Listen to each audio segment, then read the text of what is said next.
دوسری بات یہ ہے کہ امام کے ساتھ جب ہم نماز پڑھتے ہیں بڑی آسانی ہوتی ہے۔ ایک صاحب کہا کرتے تھے کہ دنیا میں 2 کاموں سے زیادہ آسان کوئی کام ہے ہی نہیں۔ دنیا میں سب سے آسان کیا ہیں؟ 2 کام۔ ایک تو دعوت کھانا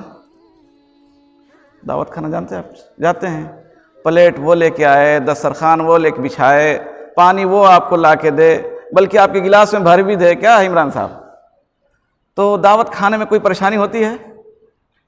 بلکہ کچھ لوگ تو صبح سے ہی بھوکے رہتے ہیں کہ دعوت کھانا ہے۔ تو دعوت کھانے سے زیادہ آسان کام کوئی نہیں ہے۔ واقعی کچھ کرنا پڑتا ہے۔ اگر ایسی بھی کوئی مشین آ جائے کہ دائی آپ کے پیٹ میں بھی ڈال دے تو وہ بھی کرنے لگے گا۔ وہ طرح طرح کے انتظامات کرتے ہیں آپ کی سہولت کے لیے، آپ کی آسانی کے لیے۔ تو دنیا کا سب سے آسان کام ہے دعوت کھانا، اور دنیا کا دوسرا سب سے آسان کام ہے باجماعت نماز پڑھنا۔ کچھ کرنا پڑتا ہے آپ کو۔ ارے بہت سے ایسے لوگ ہیں جو اللہ اکبر کہہ کے کھڑے رہتے ہیں اور آخری میں یاد آتا ہے کہ اب نماز ختم ہو گئی ہے، جب امام سلام پھیرتا ہے تو کہاں کہاں گھومتے رہتے ہیں، کچھ پتہ نہیں چلتا۔ بڑی آسانی ہوتی ہے۔ لیکن امام سے پوچھئے، یہاں بھی وہ سوچتا رہتا ہے کہیں بھول نہ جائیں۔ آپ بھولے گا اور پیچھے سے آپ کہیں رہے کیسے امام ہر وقت بھولتے رہتے ہیں، جب دیکھیے سجدہ سہو کرتے رہتے ہیں۔ بہت سے لوگ جو ہے لقمہ دینے والے ہوں گے۔ تو نماز پڑھاتے ہوئے بھی سوچنا پڑتا ہے اس کو کہ مکمل طور سے حاضر باش رہیں، ذہن حاضر رہے، تمام رکعتیں مکمل رہیں ہماری۔ شریعت نے بھی اس پہ بڑی ذمہ داری ڈالی ہے۔ اللہ کے رسول صلی اللہ علیہ وسلم نے فرمایا الامام ضامن، امام ذمہ دار ہے۔ وہ کوئی غلطی کرے گا تو آپ کی نمازوں کا بھی وہی ذمہ دار ہے۔ اس کی نماز گئی، آپ کی نماز گئی، سب ذمہ داری کس کے سر ہے؟ امام کے سر ہے۔ بہت بڑی ذمہ داری ہے، معمولی ذمہ داری نہیں ہے۔ تو بھائی دیکھیے، اس لیے میں جلدی امام نہیں بنتا ہوں، میں بھاگتا ہوں امامت سے۔ اتنی بڑی ذمہ داری کون اٹھائے گا؟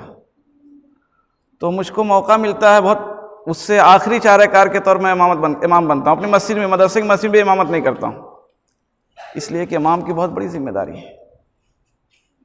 اور ظاہر ہے کہ معمولی غلطی ہوئی، اللہ تعالیٰ تو پکڑ لیں گے، کیا کیا تم نے غلطی کی ہے۔ بہت سی ایسی غلطیاں ہوتی ہیں جو مقتدی جان بھی نہیں سکتے ہیں، سری نمازوں میں ایسی غلطیاں ہو جاتی ہیں۔ تو جب امام نماز پڑھا لے تو صحیح یہ ہے کہ آپ کو شکریہ ادا کرنا چاہیے کہ حضرت ہمارے سر کا بوجھ جو ہے آپ اپنے سر پہ لیے رہے۔ تو ہر نماز کے بعد آپ کو امام کا شکریہ ادا کرنا چاہیے کہ آپ نے ہماری ذمہ داری اپنے سر پہ اوڑھ لی ہے۔ اچھا، یہ جو مسجد ہے، اللہ تبارک و تعالیٰ نے کہا ہے کہ یہ مسجد کی جو شکل ہے یا نماز کی جو شکل ہے، یہ دنیا میں اتفاق کی اگر کوئی شکل ہو سکتی ہے تو یہ مسجد کی جماعت ہے۔ اتفاق، اتحاد ایک لفظ ہے، اس کو اگر آپ کوئی روپ دینا چاہیں تو کیا ہے؟ مسجد کی نماز ہے۔ امام اللہ اکبر کہتے ہیں، آپ بھی اللہ اکبر کہتے ہیں۔ امام جھکتا ہے، آپ بھی جھک جاتے ہیں۔ امام سجدہ کرتا ہے، آپ بھی سجدہ کرتے ہیں۔ اچھا، شریعت نے اس کا اتنا زیادہ خیال رکھا ہے، مسجد میں امام کے ساتھ کسی طرح کا اختلاف نہیں ہونا چاہیے۔ اگرچہ حقیقتاً اختلاف نہ ہو، ظاہراً بھی اختلاف نہیں ہونا چاہیے۔ آپ ظہر کی نماز میں آئے، میں فجر کی نماز کی مثال خاص طور سے نہیں دے رہا ہوں، اس لیے ذرا سا اس کا کچھ الگ مسئلہ ہے۔ آپ ظہر کی نماز میں آئے، امام صاحب اللہ اکبر کہہ چکے ہیں، الگ سے سنت پڑھنے گنجائش ہے؟ ہاں ہے سنت پڑھنے گنجائش الگ سے؟ کیوں؟ پڑھیں گے تو یہ 1.5 اینٹ کی الگ مسجد بنانے والی بات ہوگی۔ حالانکہ کوئی غلط کام نہیں کر رہے ہیں آپ، سنت مؤکدہ پڑھ رہے ہیں، اس کونے میں بھی پڑھیں گے، وہاں بھی پڑھیں گے، تب بھی آپ کا غلط ہوگا۔ کیوں؟ آنے والا سمجھے گا کہ لگتا ہے امام صاحب سے کوئی لڑائی ہے، الگ سے نماز پڑھ رہا ہے۔ یہ اختلاف کی ایک شکل ہے، اس لیے اللہ کے رسول صلی اللہ علیہ وسلم نے، ہمارے فقہاء نے کہا نہیں پڑھ سکتے آپ، مسجد میں صرف ایک جماعت ہوگی، 2 جماعت نہیں، 2 نماز نہیں ہوگی۔ یہ اتفاق کا سب سے اعلیٰ مظہر ہے، سب سے اعلیٰ شکل ہے ہماری نمازیں، اور اسی شکل کو اگر آپ انتشار کا ذریعہ بنا لیں، یقین مانیے اس مسجد میں بیٹھ کے آپ شراب پئیں، اس مسجد میں بیٹھ کے آپ بدکاری کریں، زنا کریں، اس مسجد میں بیٹھ کر کے آپ سور کا گوشت کھائیں، اس کا گناہ کمتر ہے اس سے کہ اس مسجد میں آپ اختلاف کریں، خصوصاً نماز کو لے کر کے۔ اللہ کے رسول صلی اللہ علیہ وسلم کی نگاہوں نے ایسا لگتا ہے دیکھ لیا تھا کہ لوگ جو ہے اس امامت کو اختلاف کا ذریعہ بنائیں گے، اس لیے پہلے ہی آپ نے کہہ دیا تھا، حکم دیا تھا، صلو خلف کل بر و فاجر، ہر نیک اور بد کے پیچھے نماز پڑھو۔ فاسق و فاجر کا لفظ اردو میں بھی استعمال ہے، لوگ سمجھتے ہیں فاسق و فاجر۔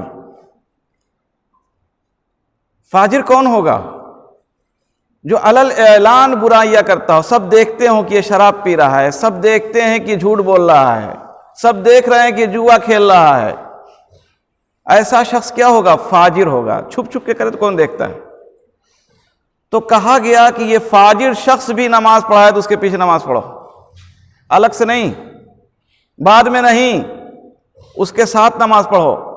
صلو خلف کل بر و فاجر، ہر نیک اور بد کے پیچھے نماز پڑھو۔ صحابہ کرام جیسی ہستی دنیا میں نہیں پیدا ہوئی۔ حضرت عبداللہ ابن مسعود رضی اللہ عنہ نے صحابہ کرام کا تعارف کراتے ہوئے کہا تھا، ابرہم قلوبا، دل کے اعتبار سے سب سے اچھے، سب سے نیک، ان جیسا منور اور روشن دل کسی کا نہیں ہے، بالکل پاک صاف ستھرا دل۔ ابرہم قلوبا واعمقہم علما، علم کے سلسلے میں سب سے گہرے، سب سے زیادہ علم ہے ان کے پاس۔ واقلہم تکلفا، ان میں تکلف نہیں ہے، ہٹو بچو نہیں ہے ان کے ہاں، تام جھام نہیں ہے۔ اقلہم تکلفا، تکلف کے اعتبار سے یہ سب سے کم ہے۔ اختارہم اللہ لصحبت نبیہ، اللہ تعالیٰ نے ان کو منتخب کیا تھا، سلیکٹ کیا تھا، چنا تھا۔ یہ پیدا ہی اس لیے کیے گئے تھے، بنائے ہی اس لیے گئے تھے کہ اللہ کے رسول صلی اللہ علیہ وسلم کے صحابی بنے۔ تو صحابہ کا کیا کہنا ہے؟ اللہ کے رسول کے ہر حکم پر، بلکہ ہر ادا پہ جان دینے والے تھے۔ بہت سی مثالیں ہیں، وقت نہیں ہے میرے پاس کہ میں کچھ مثالوں کو آپ کے سامنے پیش کروں، ایک مثال پہ اکتفا کروں گا۔ ایک صحابی رسول ہے، مشہور صحابی ہیں حضرت عمر رضی اللہ تعالیٰ عنہ، عمر فاروق جنہیں کہا جاتا ہے۔ الفارق بین الحق والباطل، حق اور باطل کے درمیان کیا کر دیتے تھے؟ وہ بے لاگ و لپٹ بات کرتے تھے، حق الگ باطل الگ، اس لیے وہ کیا کہلائے؟ فاروق۔ ان کے بیٹے ہیں حضرت عبداللہ، حضرت عبداللہ۔ حضرت عبداللہ نے ایک مرتبہ اپنی بیوی کو طلاق دے دی تھی، MC کے پیریڈ میں، حیض کے زمانے میں۔ اللہ کے رسول کو اطلاع ملی تو کہا کہ نہیں، غلط کیا تم نے، یہ اس عورت سے رجوع کرو۔ رجوع کیا انہوں نے، بلکہ غلط ہے، طلاق پڑ جاتی ہے، ایسا نہیں کہ طلاق نہیں پڑتی ہے۔ لوگوں مشہور ہے مالنے کہاں سے کہ حیض کی حالت میں طلاق نہیں پڑتی ہے، حمل کی حالت میں طلاق نہیں پڑتی ہے۔ حمل کی حالت میں بھی طلاق پڑ جاتی ہے، حیض کی بھی حالت میں پڑ جاتی ہے، بلکہ اسی حدیث میں ہے کہ اللہ کے رسول نے فرمایا کہ اسے طلاق دو جبکہ وہ حاملہ ہو یا پاک ہو، جبکہ وہ کیا ہو؟ حاملہ ہو اور یا پاک ہو۔ تو حمل کی حالت میں بھی طلاق پڑ جاتی ہے، نہ معلوم کہاں سے یہ عورتوں مشہور ہے۔ برکت تو مجھے یہ واقعہ نہیں سنانا ہے، اصل میں جو اس کا نتیجہ وہ سنانا ہے۔ حضرت عمر رضی اللہ تعالیٰ عنہ کی جب وفات ہو رہی تھی تو انہوں نے 6 لوگوں کی ایک کمیٹی بنا دی تھی کہ میرے بعد ان میں سے کوئی ایک خلیفہ ہوگا. کچھ نے کہا اپنے بیٹے کو بھی شامل کر دیجیے.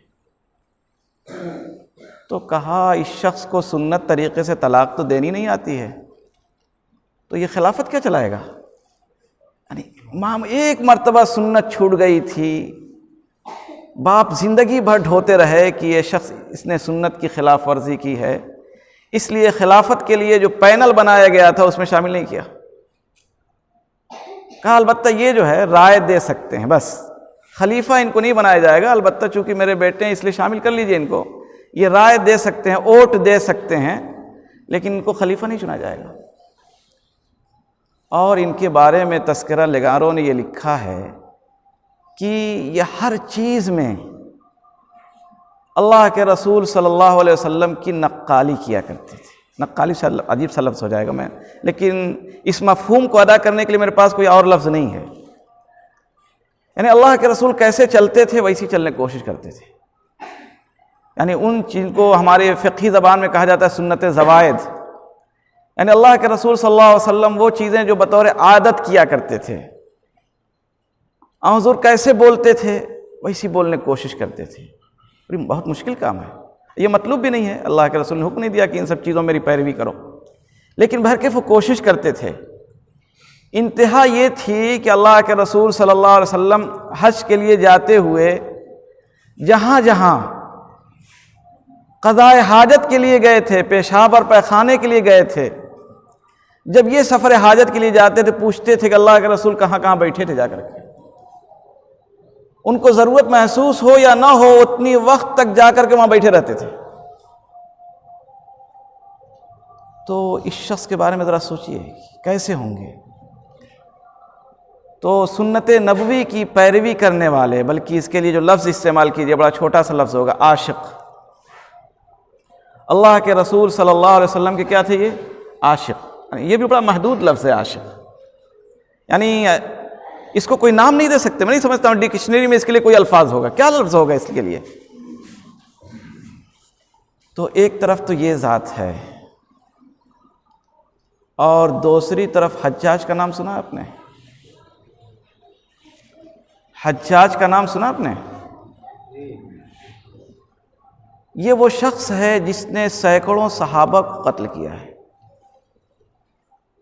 بات کے لوگ نہیں، صحابہ قتل ہوئے ہیں اس کے ہاتھ سے، صحابی قتل ہوئے ہیں اس کے ہاتھ سے. لوگوں نے کہا اشقا ہذہ الامہ، اس کو لقب ملا کیا؟ اشقا ہذہ الامہ، اس امت کا سب سے بدبخت کمینہ. ایسا پورے ریکارڈ جو اس 1400 سالہ ریکارڈ ہے، اس 1400 سالہ ریکارڈ میں کوئی اس سے بدترین آدمی نہیں گزرا ہے تاریخ میں. اشقا ہذہ الامہ. لیکن اس کو حکمرانی حاصل تھی، گورنر تھا، حج کے لیے آتا تھا، اور جب نماز پڑھاتا تھا تو یہ بدگریزہ صحابی اللہ کے رسول کے عاشق زار اس کے پیچھے نماز پڑھتے تھے. کوئی تلنا ہے؟ کوئی کمپٹیشن ہے؟ ارے میں ہوتا تو میری طبیعت گوارا نہیں کرتی حجاج کے پیچھے نماز پڑھنے کی. لیکن اتنے بڑے صحابی جن کے مقام کا کیا کہنا، الفاظ نہیں کہ ہم بیان کر سکیں ان کے مقام کو، وہ پڑھ رہے ہیں ایک ایسے شخص کے پیچھے جس کو پوری امت نے اتفاقی طور پہ یہ لقب دیا کہ اشقا ہذہ الامہ. آپ کے پاس کوئی عذر ہے کہ فلاں کے پیچھے نماز نہیں پڑھیں گے، فلاں کے پیچھے نماز نہیں پڑھیں گے، فلاں ایسا ہے، فلاں ویسا ہے؟ یہ سب آزار آپ کے کام میں آنے والے نہیں ہیں. اللہ کے ہاں آپ کا کوئی عذر نہیں چلے گا، اتنا مان لیجئے گا.